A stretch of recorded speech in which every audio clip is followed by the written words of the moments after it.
is my channel, and I'm focusing on making it a place to, preach in regards of like my beliefs and how I want to help. And I think the best way to help is to share my wisdom and experience. And if you can take anything away from that, then I'd say that I'm doing what I'm supposed to be doing. I'd like to start with just kind of letting you know a little bit about myself. I have I'm I come from a big family. I have a bachelor's degree in hospitality. I have a bachelor's degree in psychology. I'm currently working towards becoming an assistant analyst of behavior science. And in my free time, I practice growth on all aspects. I'm into tarot, and I'm into working with the elements and pieces of life that come together for me to learn and grow from.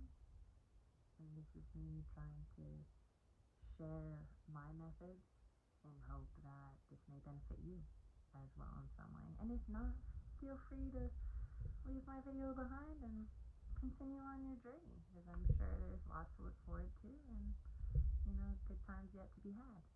If you do decide to stay, I'm gonna continue on by talking about some past challenges that I've been faced with and what has helped me overcome them. Today's challenge is attention. I never really felt like I got enough attention, which is probably why I would get in so much trouble at school, being the center of attention. Um, I love to make people laugh.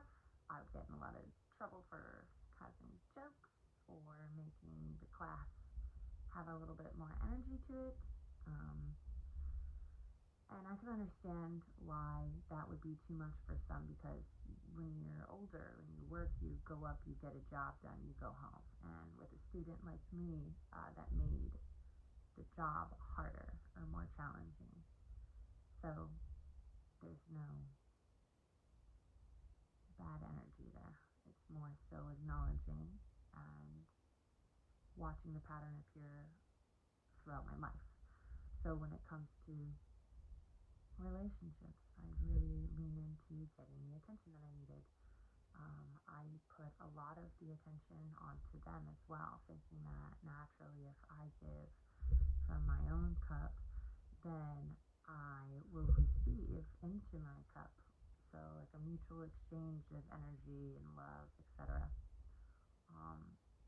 However, that's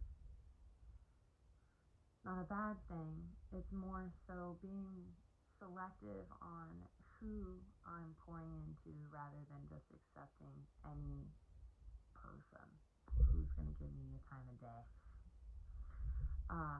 So years later, I get into jiu-jitsu, and I'm finally in this community that is super supportive and just amazing. I've never seen anything like it. But for me personally, when I got to be very close friends with a leader in the program, I just started to realize that I was feeling very much like connected, like feeling like very safe. I got the attention I was looking for, and I was questionably like very happy with it. But the question part came from, oh, okay, well, this guy, it's a guy. This guy has a longtime girlfriend. So, like, I'm not here to step in and take over. I'm here to just be a part of it. Um, so the intention wasn't to replace, but there was almost like a longing of a space that could be filled, but I didn't know what that space was. And so that left me questioning like who I am as a person. Um, and it was very confusing for me at the time. And I had met one of their friends and realized almost like a similarity, but then felt again connected to these people who also, I guess, do really well with attention because I was pouring my attention into them, so they were pouring their attention into me, and I thought that was a healthy exchange, but it wasn't. Um, and it took me realizing that the energy I put out is the energy that I'm going to receive. And if I'm going to put out energy into people who can't be satisfied within the relationships that they're in and constantly seek attention from people outside because what they're given is not enough, I don't want to be like that. I don't want to fall through that kind of energy. So what I decided to do was take a step back completely. I stopped jujitsu. I kind of removed myself from those relationships.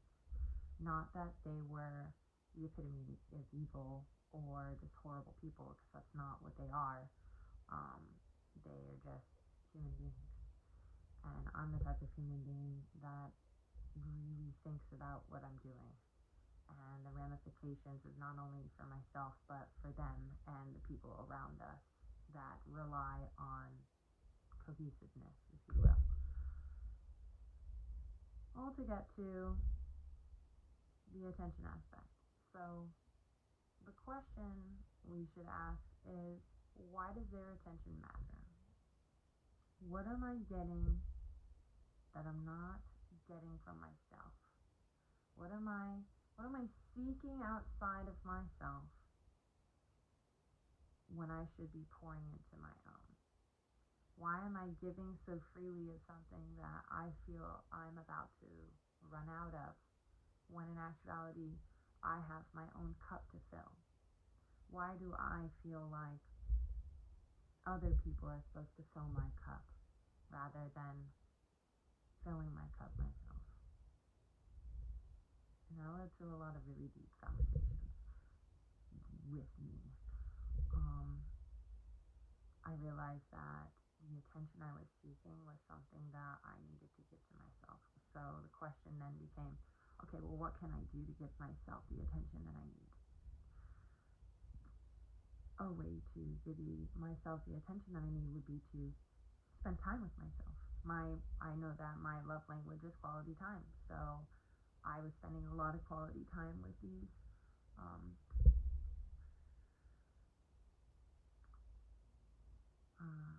people who I wound up caring a lot about, but I couldn't keep doing that. I needed to care about myself more. So what I did was I started to spend more time outside. I started to spend more time walking my dog and looking at the birds and listening to them and identifying them. And I spent a lot of time reading, and mainly just with myself, almost fostering the relationship that I have with self. And I found that to be really good for me. Um,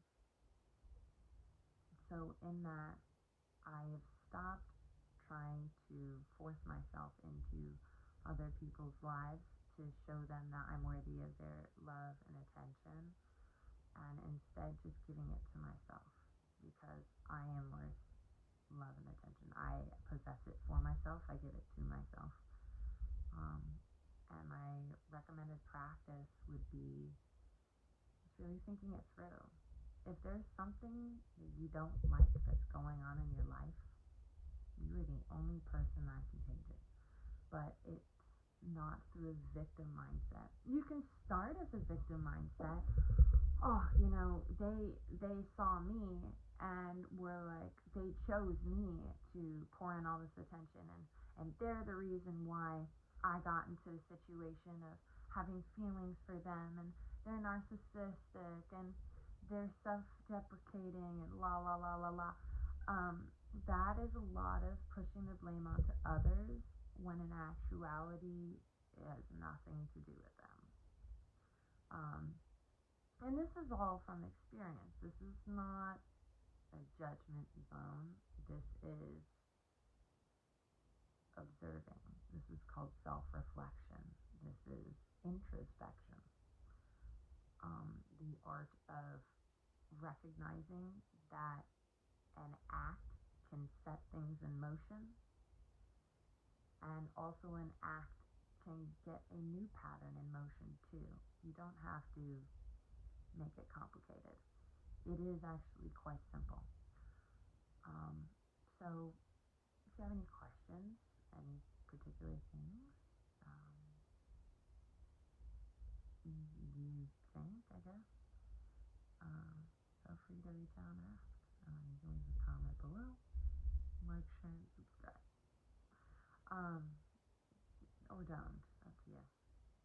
If it's more so like I'd like to use this platform as a discussion based one, and kind of move forward from there. So today I've already drawn a card with the first trial of trying to make this video, and I received the Nine of Wands. I can't tell you what the name of the deck is, but I will say that the Nine of Wands is basically kind of coincidental to what I'm doing right now, which is, even though I'm nervous and unsettled by putting myself out there and trying to make a video about things that are important to me, is nerve-wracking. But Nine of Wands is basically like you're doing this thing that is hard, even though it's challenging, you're still trying to work your way through it. So anyone who is receptive to this message, just know that even though it is challenging, you can work through anything. You can get through any challenge as long as you realize that you're worth it. Put yourself first. Understand that if you need a change, you're welcome to it. This is your life. You can do whatever. This is a life in which you determine how you're going to spend your time. So with that, I also have some Kuan Yin guidance cards. She's awesome. Kuan Yin is basically like a Chinese deity. She is a symbol of compassion. Basically, if I recall, her story is that she was a goddess and she looked down on humanity and saw just heartbreak and turmoil, and she sacrificed her place as a god to give compassion to humanity. So yeah, this is this is it. Oh, there's two. All right, so the Kuan Yin looks like. Very pretty. Very pretty woman. Well, actually, she's a woman now. All right, so the first card is called Sacred Nectar. Read forward or backwards, I don't know. It says, I know exactly what is needed to bring you the deepest fulfillment. I know what will quiet your mind and inspire your heart. Trust in the unexpected. I make all things work for the highest good. Sacred Nectar. And the other one that came out, at first I thought I'd say, gotcha. But I might be dyslexic, I don't know. It says, growth. My nourishing presence is within you, growing you to your full potential. I am within your experiences of life as they empower you to fulfill your destiny. I provide what is needed for your success. All right. You have it here, folks. Yeah. So, I'm Mallory. Thanks for checking in. And I look forward to what's to come. Thank you. Bye-bye.